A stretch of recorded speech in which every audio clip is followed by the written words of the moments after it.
In today's video, we are going to discuss about the legal concept of legislation. So let's go. Legislation. Legislation एक Latin term है जिसका meaning the making of law होता है। मतलब वो authorities जो law बनाने का काम करती हैं या वो अथॉरिटीज़ जो लॉ बनाती हैं उनको लेजिस्लेशन बोलते हैं। सैलमन के अकॉर्डिंग जो लॉ पार्लियामेंट के द्वारा बनाया जाता है वो सुप्रीम लेजिस्लेशन होता है। सैलमन के अकॉर्डिंग लेजिस्लेशन 2 टाइप्स के हैं। पहला सुप्रीम लेजिस्लेशन, दूसरा सबऑर्डिनेट लेजिस्लेशन। अब हम लोग इसको एक एक करके समझते हैं। तो सुप्रीम लेजिस्लेशन क्या होता है? कोई भी ऐसी अथॉरिटी जो लॉ बनाने में सुप्रीम है या जिसके पास लॉ मेकिंग पावर है, अगर वो अथॉरिटी कोई भी लॉ बनाती है तो वो सुप्रीम लेजिस्लेशन होगा। और इस लॉ को हम लोग चेंज, रिप्लेस या एनल नहीं कर सकते। अगर इंडिया में बात करें तो हमारा जो कॉन्स्टिट्यूशन है वो सबसे सुप्रीम है, सो इसको हम लोग चेंज, रिप्लेस या एनल नहीं कर सकते। अब सबऑर्डिनेट लेजिस्लेशन क्या होता है? सुप्रीम अथॉरिटी को छोड़कर और जितनी भी अथॉरिटीज़ कंट्री या स्टेट में होती हैं जो लॉ बनाने का काम करती हैं उसको सबऑर्डिनेट लेजिस्लेशन बोलते हैं। और हमारा जो ये सबऑर्डिनेट लेजिस्लेशन है इसको सुप्रीम लेजिस्लेशन से लॉ मेकिंग पावर मिलती है। तो हम लोग ये भी बोल सकते हैं कि जो सबऑर्डिनेट लेजिस्लेशन है वो सुप्रीम लेजिस्लेशन पे डिपेंड करता है। अभी तक हम लोगों ने देखा कि लेजिस्लेशन जो है वो 2 पार्ट्स में डिवाइडेड है। पहला सुप्रीम लेजिस्लेशन, दूसरा सबऑर्डिनेट लेजिस्लेशन। अब सबऑर्डिनेट लेजिस्लेशन जो है वो भी 5 कैटेगरीज में डिवाइडेड है। पहला कॉलोनियल लेजिस्लेशन, दूसरा एग्जीक्यूटिव लेजिस्लेशन, तीसरा ऑटोनोमस लेजिस्लेशन, चौथा judicial legislation and last one is municipal legislation. So इनको भी हम लोग एक एक करके समझते हैं। Colonial legislation.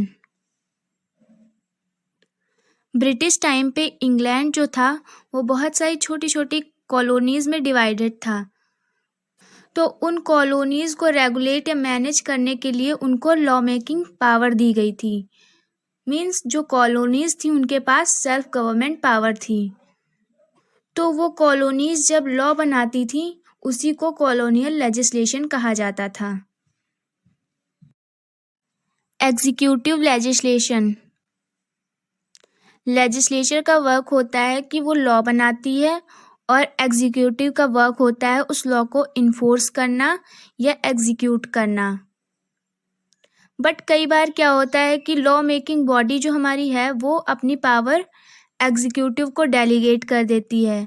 मीन्स जो लेजिस्लेचर है हमारा वो अपनी लॉ मेकिंग पावर एग्जीक्यूटिव्स को डेलीगेट कर देता है, जिससे कि एग्जीक्यूटिव भी कुछ प्लेसेस पे लॉ बना सकें।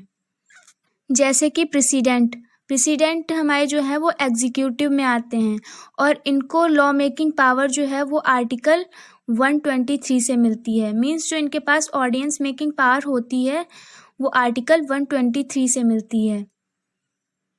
सो एग्जीक्यूटिव्स के पास लॉ मेकिंग पावर नहीं होती है।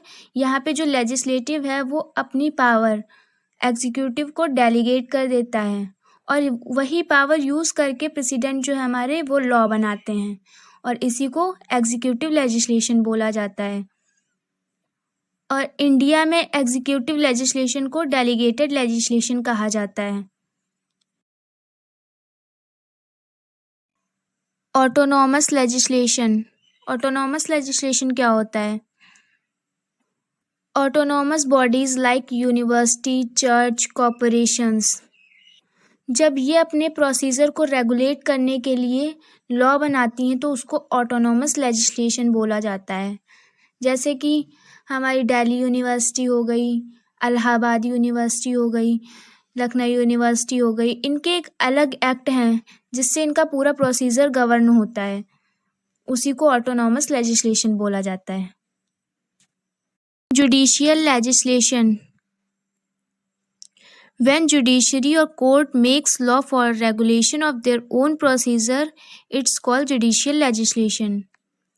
Means जब जुडिशरी या कोर्ट कोई भी लॉ बनाती हैं अपने प्रोसीजर को रेगुलेट या गवर्न करने के लिए, उसको जुडिशियल लेजिस्लेशन कहा जाता है.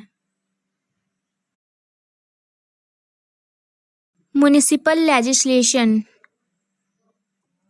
जो हमारा पार्लियामेंट है वो कुछ law making power municipal authorities को देता है और उन्हीं पावर्स को यूज़ करके म्युनिसिपल अथॉरिटीज़ कुछ स्पेशल लॉज बनाती हैं जिनको हम लोग बाई लॉज भी बोलते हैं.